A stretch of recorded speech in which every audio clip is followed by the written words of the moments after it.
What happens when a home once alive with laughter and routine falls silent? In early April 2011, the neighbors of 55 Boulevard Robert Schumann in Nantes faced an unsettling reality. The Dupont de Ligonnès family, Xavier, his wife Agnès, and their children, Arthur, Thomas, and Benoit, had always been a picture of perfection. Their 2 Labradors often played in the garden, and the family's cheerful presence filled the neighborhood. But something had changed. The shutters remained closed, the dogs were silent, and no one had seen the family in days. At first, neighbors brushed it off as a vacation. However, the Dupont de Ligonnès family never left without leaving the shutters open. As days turned into weeks, concern grew, and the eerie stillness became impossible to ignore. Finally, on April 21st, unable to quell their unease, the neighbors alerted authorities. Upon their first visit, police found a seemingly normal home. But the inside told a different story. The refrigerator was nearly empty.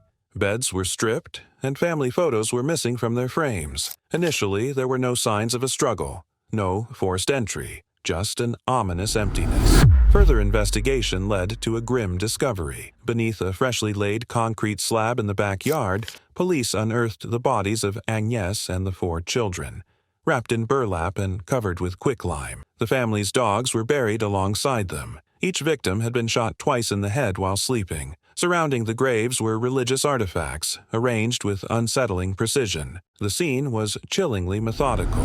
No blood, no fingerprints, no signs of chaos. Suspicion immediately turned to Xavier Dupont de Ligonnès, who was missing. Could a father, seemingly devoted, commit such an unspeakable act? Or was there a deeper mystery behind the horror at 55 Boulevard Robert Schumann? The chilling precision of the crime left investigators and the public grappling with questions. What drove a man who appeared so loving to orchestrate such a meticulously planned massacre? To this day, the case remains one of France's most disturbing and enigmatic unsolved mysteries. To understand how Xavier Dupont de Ligonnès vanished after such a horrifying crime, one must delve into his past. Born on March 9, 1961, in Versailles, Xavier was the eldest son of Count Bernard Dupont de Ligonnès and Geneviève. Despite their aristocratic roots, the family's life was far from ideal. As a teenager, Xavier faced upheaval when his father abandoned the family for another woman, forcing him to step into a protective role. His mother, Geneviève, consumed by religious fanaticism, claimed to receive divine messages and founded the Church of Philadelphia, a secretive cult that believed its wealthy members were destined to survive the apocalypse. While Xavier didn't share his mother's fervor, her radical beliefs undoubtedly left a deep impression on him. In the early 1990s, Xavier married Agnès, adopting her son Arthur from a previous relationship.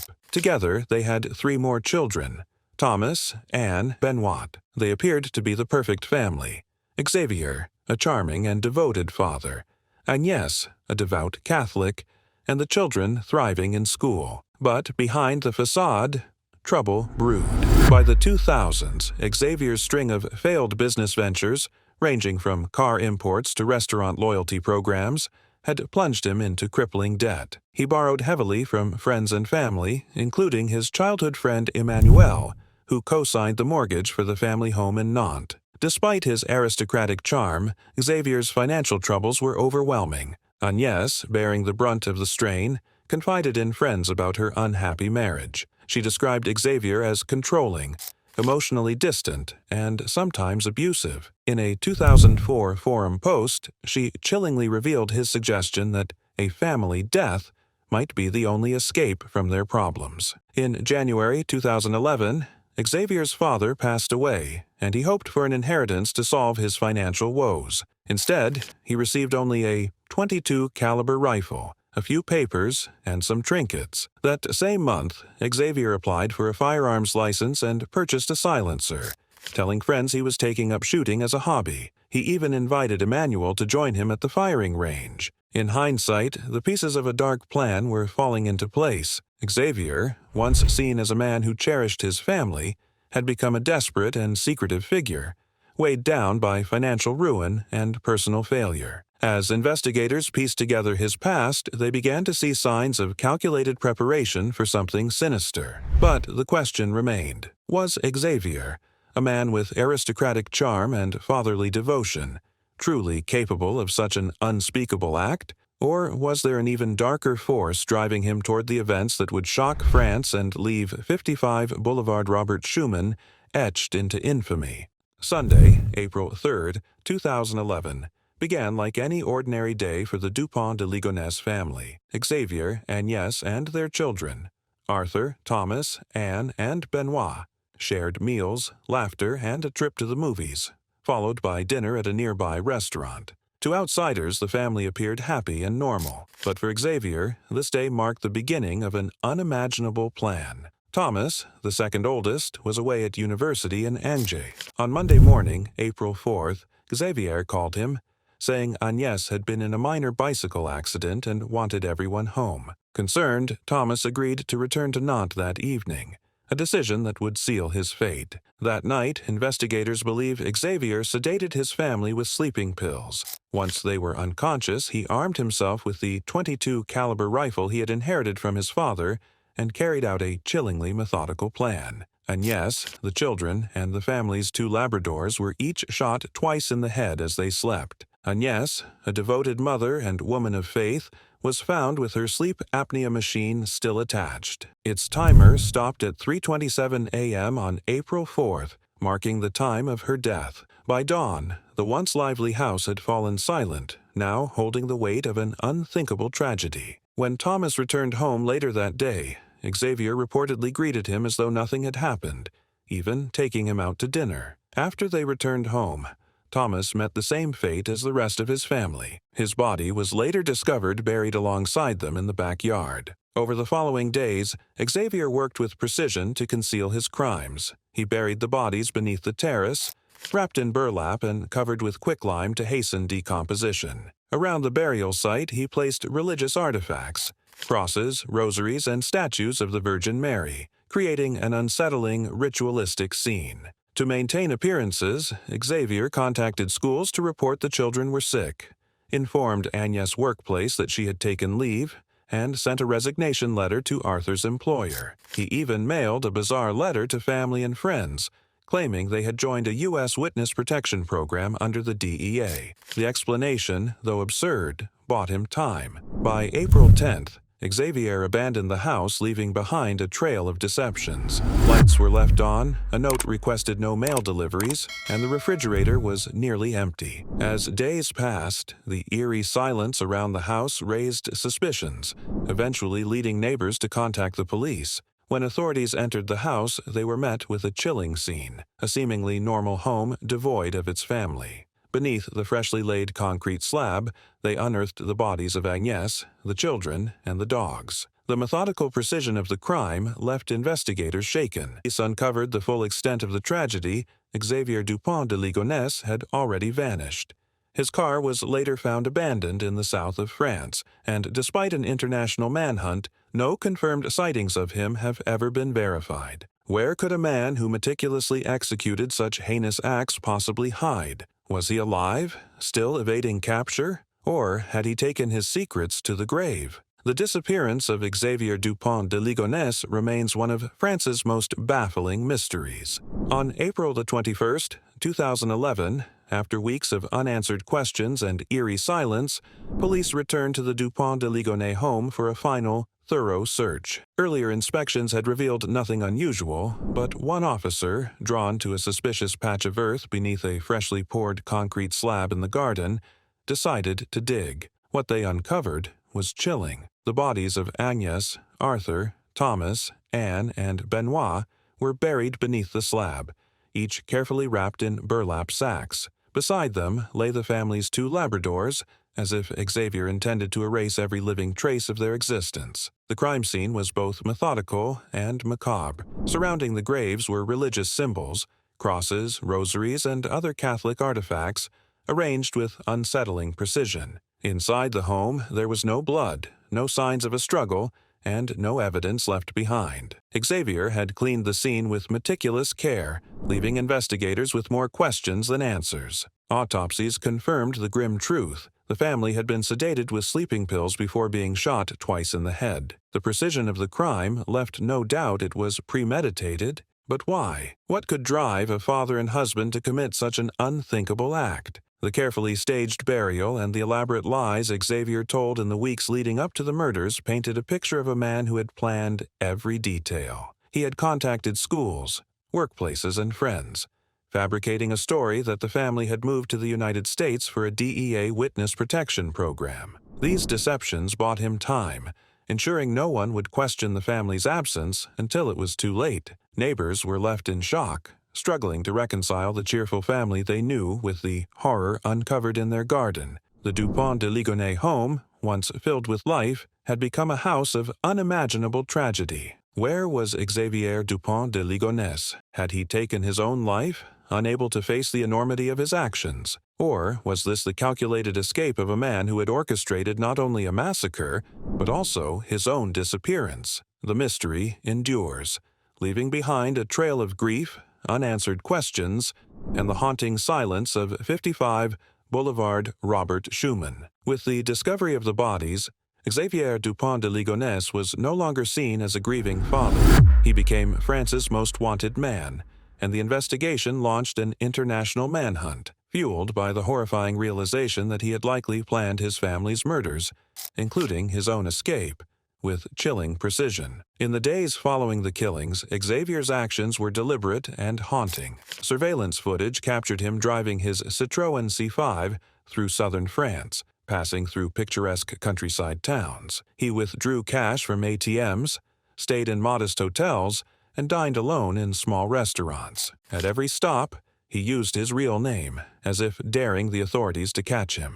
On April 14, 2011, Xavier's car was found abandoned in Roquebrune-sur-Argent, near the foothills of the French Alps. Inside, police discovered his wallet, credit cards, and family photos, clues that seemed almost too obvious. Nearby, the rugged terrain of the Massif des Maures presented a perfect hiding place for someone looking to vanish or end their life. Search teams scoured the dense forest but found nothing. No body, no weapon, no trace. Investigators were left with two theories.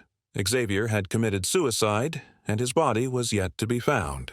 Or he had staged the scene to mislead authorities and was still alive. The second theory gained traction as more details about Xavier's life came to light. Despite his financial troubles, he was resourceful, multilingual, and well-traveled, with connections across Europe and the United States. Some speculated he could have used these skills to create a new life, possibly in South America or within expatriate communities, where his French aristocracy could go unnoticed. Others believed his mother's cult, the Church of Philadelphia, might have played a role. Its wealthy, secretive members could have provided the resources and network needed for Xavier to disappear. The theory of suicide, on the other hand, seemed less convincing. Xavier had gone to great lengths to fabricate a story about his family entering a DEA witness protection program, an elaborate ruse that didn't align with someone planning to end their own life. Leads came in from all over the world. Xavier was reportedly spotted in Argentina,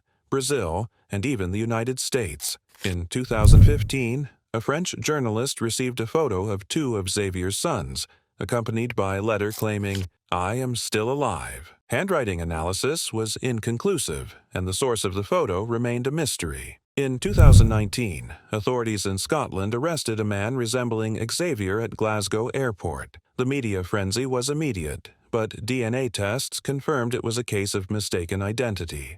Once again, Xavier had slipped through the cracks, leaving investigators and the public grasping at straws. As the years passed, the lack of evidence deepened the mystery. Was Xavier living under a new identity, protected by his cunning and connections? Or was he truly dead, his remains lost in the wilderness? Some theorists believe that Xavier's aristocratic background and charming personality made him adept at navigating new environments without suspicion. His skills in languages and his network of affluent acquaintances might have enabled him to integrate into a foreign society. Others, however, argue that the stress of his actions and the magnitude of his crimes might have driven him to take his own life in the remote forests of France. To this day, Xavier Dupont de Ligonnès remains a ghost, a figure of both horror and fascination. He is the subject of countless documentaries, books, and theories, but the world is still left asking, Where is Xavier Dupont de Ligonnès?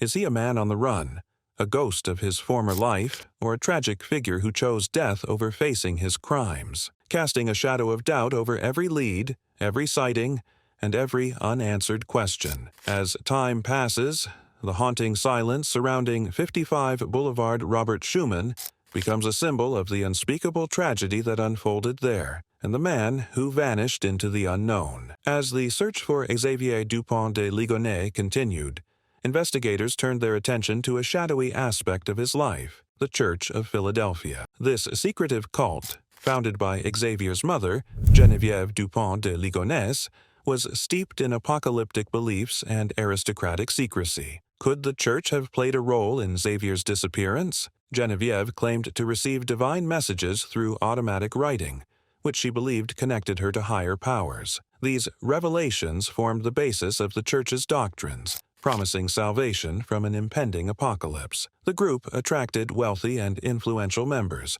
many of whom contributed generously to fund its activities. Former members described the church as controlling and manipulative, with accounts of financial exploitation and bizarre rituals. One particularly chilling claim suggested that Geneviève believed her daughter, Christine, was destined to conceive a child embodying both Jesus and Satan, a savior to renew the world. Such radical beliefs cast a dark shadow over the family's history and raised suspicions about their influence on Xavier. Investigators suspected the church's resources and secrecy might have aided Xavier's escape. Wealthy members could have provided money, safe houses, or even helped him flee the country. Surveillance of known cult members increased, but no direct link to Xavier emerged. The church's influence remained elusive, a web of secrecy that investigators struggled to untangle. Xavier's sister, Christine, was notably uncooperative during questioning. She denied knowledge of his whereabouts and staunchly defended him, insisting he was innocent and part of a larger conspiracy. Her statements echoed Genevieve's claims that Xavier was alive and in hiding as part of a divine plan. Adding to the mystery, a prior complaint from former cult members surfaced. It detailed Christine's disturbing influence within the group and her attempts to fulfill her mother's prophecies. While these allegations didn't directly implicate Xavier, they painted a picture of a family deeply entwined in secrecy and manipulation. Despite exhaustive efforts, no concrete evidence tied the Church of Philadelphia to Xavier's disappearance. Investigators searched for signs of financial transactions, communication, or movements linked to the church, but the trail went cold. The church's role remained speculative, an enigma in a case already filled with unanswered questions. Was the church an active participant, providing Xavier with the means to vanish, or was it simply a red herring in a maze of dead ends? The mystery of the Church of Philadelphia added yet another layer of intrigue to one of France's most baffling cases. As investigators dug deeper into the group's secrets, they found only fragments of the truth, leaving the world to wonder whether the cult had a hand in aiding one of France's most wanted men. As the years passed, the hunt for Xavier Dupont de Ligonnès grew colder but never truly stopped. Every clue, tip, and sighting brought hope, only to end in frustration. Theories about his fate multiplied, turning his story into an international enigma. One of the strongest theories was that Xavier had carefully planned his escape. Evidence suggested deliberate steps to cover his tracks. After the murders, he traveled south through France, calmly withdrawing cash, staying in hotels, and dining in restaurants. His movements were measured, almost as if following a well-rehearsed plan. On April 14, 2011, Xavier abandoned his Citroën C5 in Roquebrune-sur-Argent, near the French Riviera. Inside the car, police found his wallet, credit cards, and family photos, as if he were preparing for an end. Despite extensive searches in the nearby woods, no body was ever found. Investigators scoured the dense forest for weeks but uncovered no evidence of suicide or struggle. Speculation grew that Xavier had staged his disappearance. Some theorized he arranged for a boat to pick him up along the coast, using connections to flee the country. Others believed he sought refuge with the Church of Philadelphia. whose wealthy members may have provided shelter and resources. Sightings of Xavier surfaced worldwide. In 2015, a French journalist received a letter purportedly from Xavier, claiming he was alive and well. The envelope included a photo of two of his sons with the cryptic note, "I am still alive." Handwriting analysis was inconclusive, and the source of the letter remained a mystery. In 2019, authorities arrested a man at Glasgow Airport in Scotland who resembled Xavier. The story made international headlines, but DNA tests confirmed it was a mistaken identity, another dead end in a case filled with false leads. Some believed Xavier fled to South America. Fluent in multiple languages, he could have blended into expatriate communities in Argentina or Brazil, places with large French-speaking populations and histories of harboring fugitives. The possibility of suicide, though less popular, lingered. Perhaps Xavier, overwhelmed by guilt or the enormity of his crimes, ended his life in the wilderness. Yet the lack of a body complicated this theory. Forensic experts noted that the rugged terrain of his last known location might conceal remains for years. Conspiracy theories also emerged.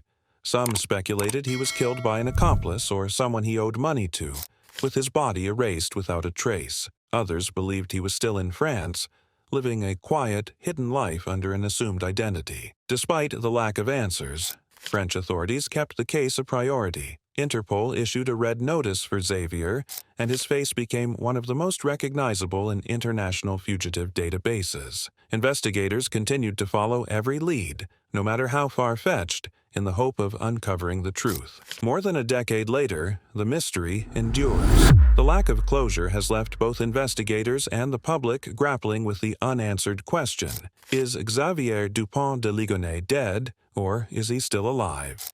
Watching from the shadows as the world continues its search for him. Whether Xavier succeeded in building a new life or succumbed to his fate in the wilderness, his story remains one of the most baffling mysteries in modern criminal history. The haunting silence surrounding 55 Boulevard Robert Schumann echoes across the years, a chilling reminder of a family's tragic end and the man who disappeared without a trace. The case that won't rest.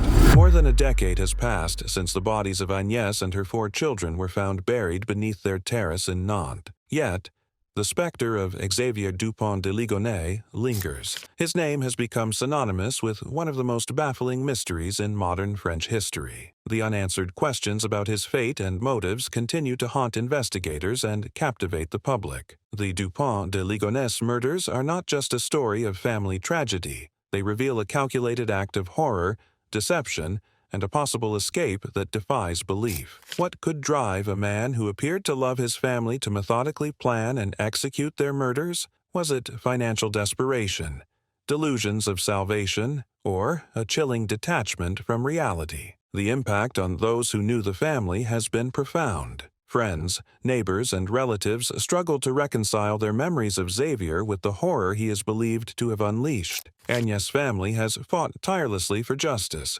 urging authorities to keep the case alive and maintain public awareness of the tragedy. For investigators, the case has been a relentless challenge. Hundreds of tips have been followed, thousands of leads pursued, and countless hours spent analyzing evidence. The search for Xavier has spanned continents, from the dense forests of southern France to bustling cities in South America. Each lead offers a flicker of hope, only to end in frustration. The Church of Philadelphia remains a shadowy element of the case. Founded by Xavier's mother, Geneviève Dupont de Ligonnès, this secretive cult has been linked to his upbringing and beliefs. While no direct connection to his disappearance has been proven, its resources and secretive nature fuel speculation. Could the Church have provided the means for him to vanish? Or is it merely a strange backdrop to his life? In the absence of answers, the case has become fertile ground for theories. Documentaries, books, and podcasts explore every angle, offering perspectives that range from sympathetic to deeply critical. Some portray Xavier as a desperate man, overwhelmed by failure, who saw no other way out. Others see him as a cold and calculating killer, someone who meticulously planned every aspect of the murders and his disappearance. Despite the bleak outlook, hope remains. Advances in technology, such as facial recognition and data analysis, offer new tools for tracking fugitives. Interpol's Red Notice ensures that Xavier's name and face are known to law enforcement worldwide. Over time, the possibility grows that someone, somewhere, holds the key to solving this mystery. Sightings of Xavier continue to trickle in from across the globe. In 2015, a French journalist received a letter claiming to be from Xavier, along with a photo of his sons and the chilling message, "I am still alive." The handwriting analysis was inconclusive, leaving investigators with more questions than answers. In 2019, a man resembling Xavier was arrested at Glasgow Airport in Scotland, only for DNA tests to confirm it was a case of mistaken identity. Some theories suggest Xavier may have fled to South America, blending into expatriate communities in Argentina or Brazil, where his fluency in languages and aristocratic charm could help him avoid detection. Others believe he may have sought refuge in Europe, potentially aided by his family's resources or contacts. The possibility of suicide also lingers. Investigators acknowledge that Xavier, overwhelmed by guilt or the weight of his crimes, may have taken his own life in the wilderness near Roquebrune-sur-Argent, where his car was found abandoned. However, the lack of a body complicates this theory. Experts note that the rugged terrain could easily conceal remains for years. Conspiracy theories abound, adding yet another layer of complexity. Some speculate that Xavier was murdered by someone he owed money to, while others believe he lives under a new identity, quietly avoiding detection. The lack of conclusive evidence fuels these theories, ensuring that the case remains a focus of intense public fascination. For those who loved Agnès and her children, the uncertainty is a cruel burden. Without closure, their grief remains unresolved. France, too, continues to grapple with the tragedy, as it stands as one of the nation's darkest and most mysterious true crime cases. For now, Xavier Dupont de Ligonnès remains an enigma, a man who seemingly vanished into thin air after committing one of the most heinous crimes imaginable. His story is a chilling reminder of the darkness that can hide behind a perfect facade, and the lengths one might go to escape justice. As the years pass, one question persists. Will Xavier ever be found? If so, will his capture bring closure to those left in limbo? Or will his disappearance remain an unsolved chapter in the annals of true crime, a haunting tale that refuses to rest?